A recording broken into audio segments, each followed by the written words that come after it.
poligami itu jangan gitu. Itu tuh sangat mendiskriminasi wanita. Sangat mendiskriminasi wanita, sangat tidak adil untuk wanita gitu. Jadi makanya Kartini sangat menentang poligami. Itu kan Kartini menentang poligami.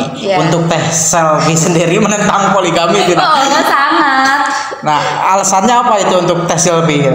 Kebahagiaan batin itu hanya mampu dimiliki oleh satu orang. Ketika misalnya kebahagiaan satu itu hilang, maka apalagi yang mau diharapkan gitu.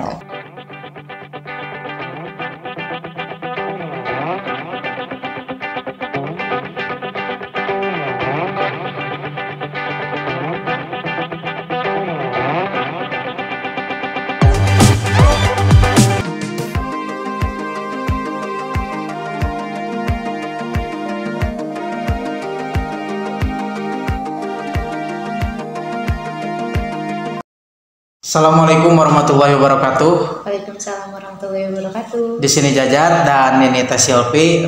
Beliau adalah salah satu kader Kohati Komisariat STY Pasim cabang HMI Sukabumi, dan beliau juga kebetulan terpilih menjadi Presma.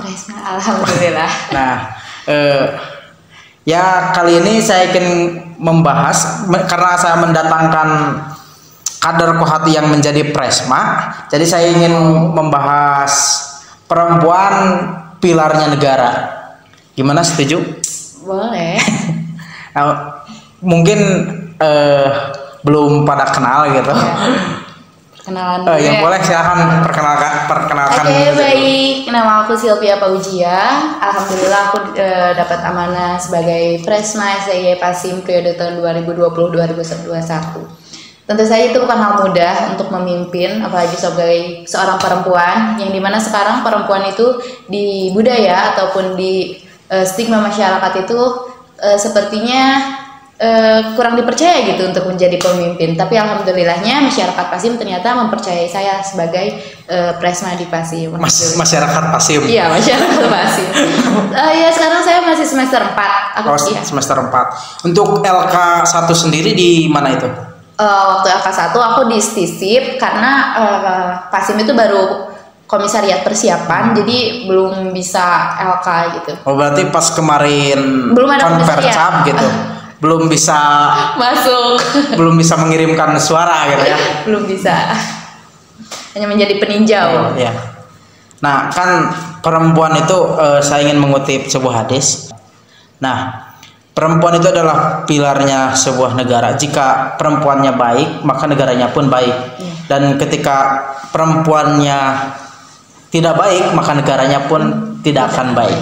Ya, contohnya kan seperti dulu ketika negara kita Indonesia ini terbebas dari penjajahan, saya yakin itu pasti ada peran-peran perempuan di balik Soekarno, di balik pahlawan lainnya.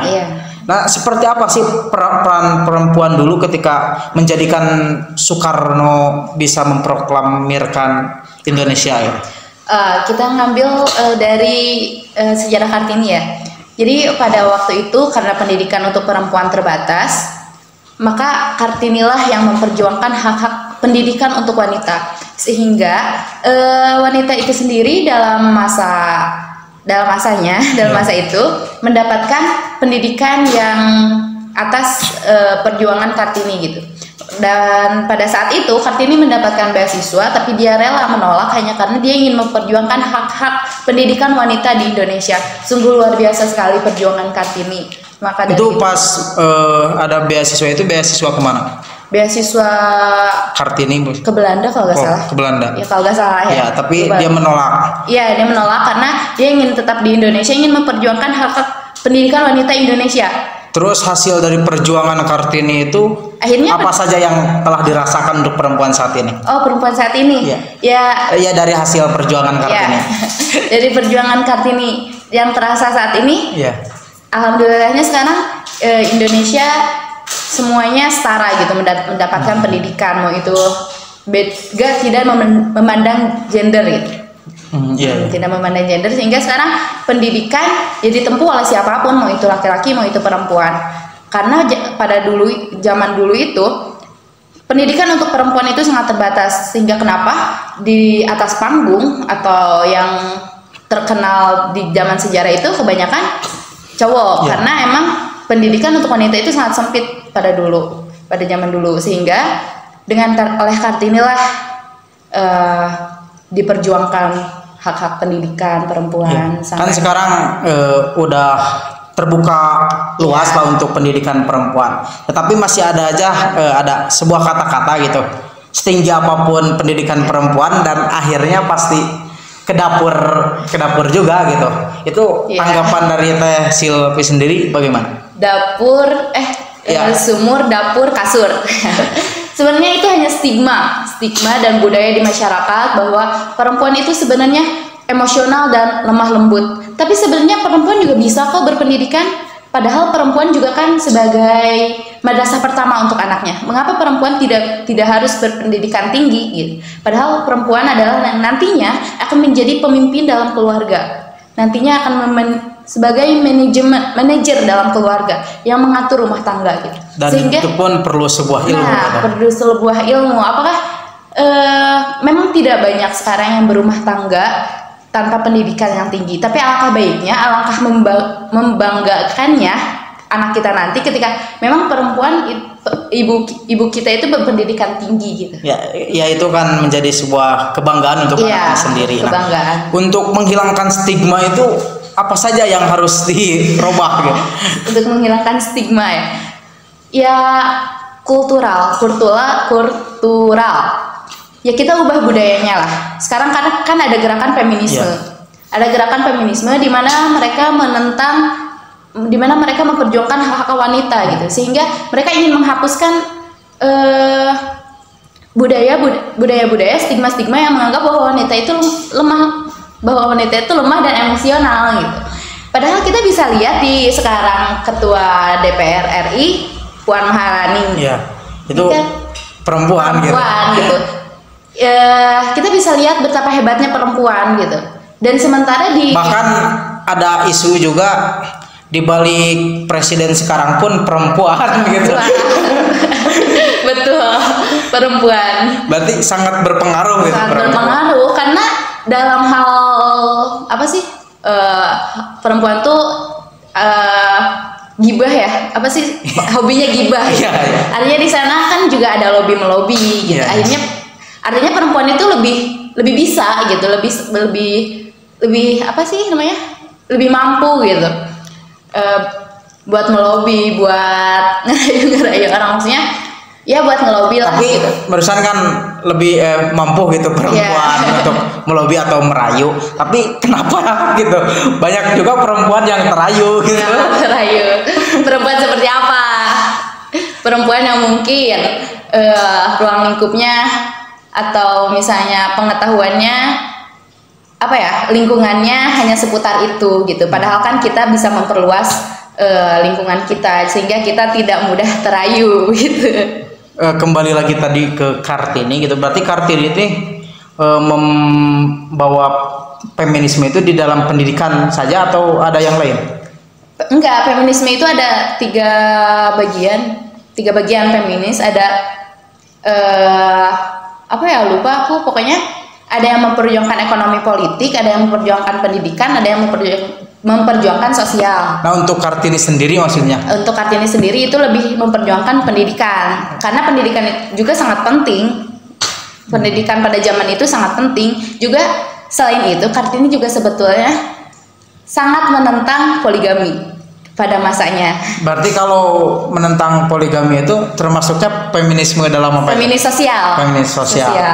Sangat menentang poligami, walaupun pada akhirnya Kartini sendiri yang menikah dengan pria yang sudah beristri. Tapi itu tuntutan keluarga sih, karena zaman dulu tuh budayanya seperti itu. Statement apa yang dikeluarkan Kartini ketika menolak poligami? Menolak poligami, statement apa ya? Pokoknya bahwa poligami itu jangan gitu. Itu tuh sangat mendiskriminasi wanita. Sangat mendiskriminasi wanita, sangat tidak adil untuk wanita gitu. Jadi makanya Kartini sangat menentang poligami. Itu kan Kartini menentang poligami. Iya. Untuk Teh Selvi sendiri menentang poligami tidak? Oh, sangat. Nah, alasannya apa itu untuk Teh Selvi? Kebahagiaan batin itu hanya mampu dimiliki oleh satu orang. Ketika misalnya kebahagiaan satu itu hilang, maka apalagi yang mau diharapkan gitu. Tapi untuk saat ini kan ramai lah di medsos gitu, media sosial, banyak perempuan-perempuan yang dari backgroundnya hijrah gitu, perempuan hijrah lah, dia bahkan mengantar suaminya nikah lagi. Nah, pandangan Teh Selvi untuk hal seperti itu bagaimana? Mungkin kalau sangkut pautkan agamanya, katanya dalam Al-Qur'annya pun atau dalam hadisnya pun, bahwa siapapun yang ikhlas dengan suaminya berpoligami, surga menjadi jaminannya. Tapi sebetulnya kan surga juga bisa didapatkan dengan cara lain. Iya ya.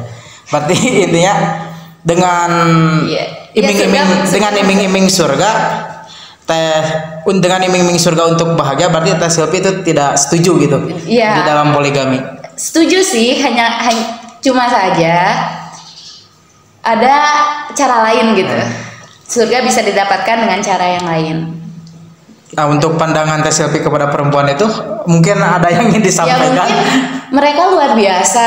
Mereka adalah wanita-wanita pilihan, di mana mereka mempunyai kesabaran ekstra. Karena kapasitas manusia di dunia ini kan beda-beda. Kapasitas kesabaran manusia di dunia ini beda-beda. Mungkin kapasitas aku gak akan mencapai pada hal itu gitu. Mungkin mereka udah bisa melampauinya. Jadi mereka adalah, menurut aku mereka adalah perempuan luar biasa. Itu kan untuk itu tahapan perempuan luar biasa. Misalnya Teh Selvi masih di bawah perempuan itu.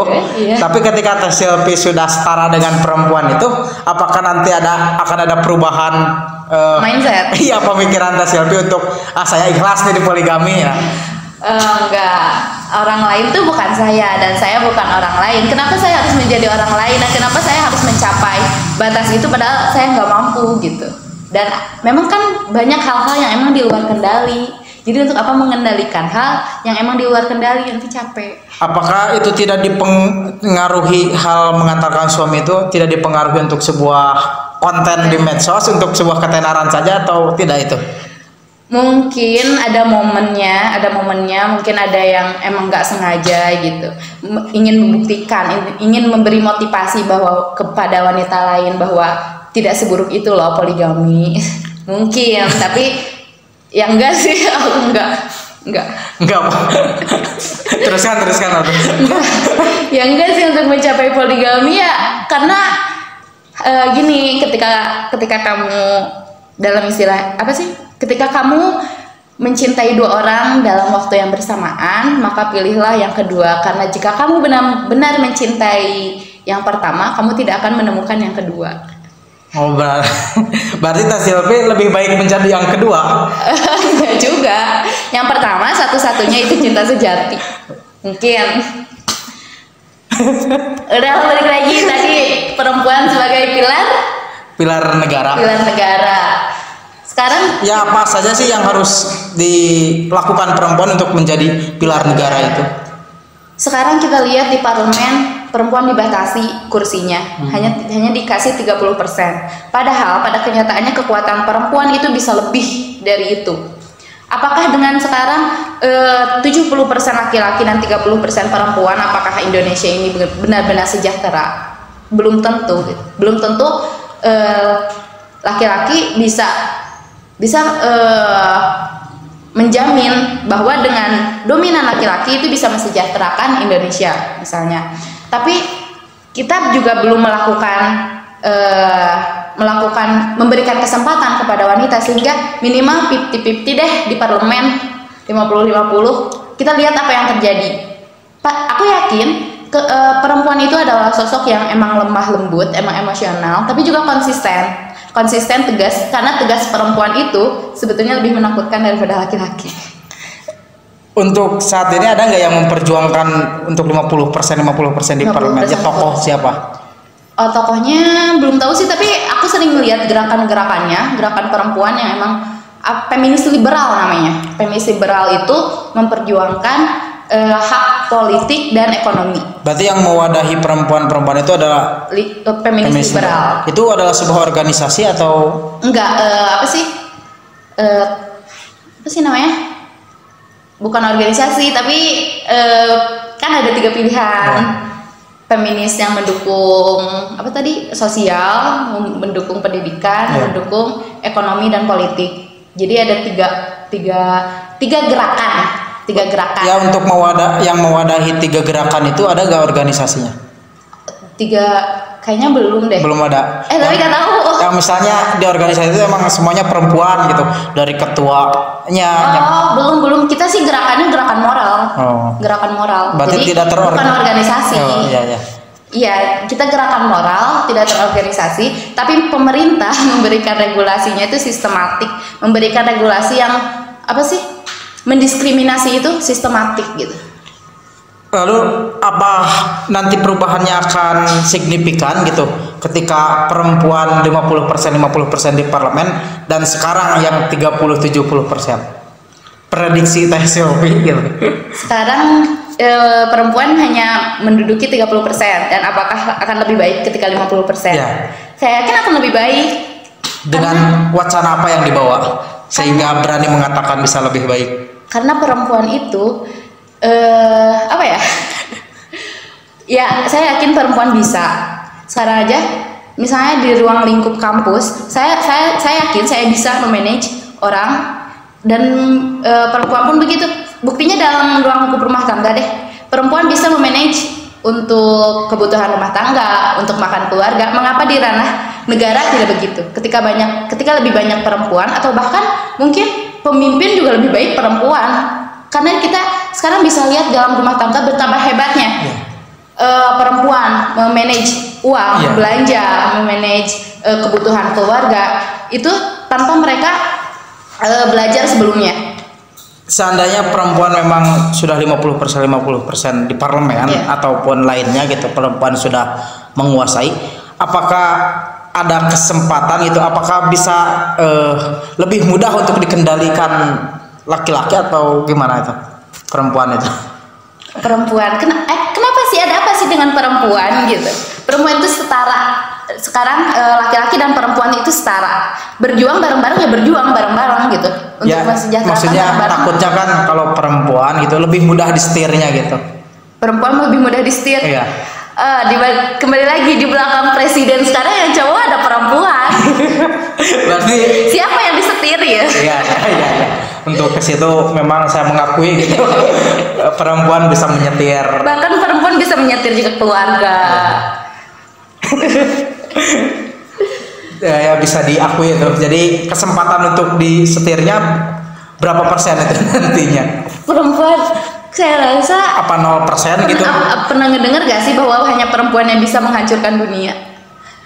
Coba dijelaskan seperti. Karena pernah, atau ini deh, bahwa kekuatan perempuan tuh 4 kali lebih kuat daripada laki-laki. Ya.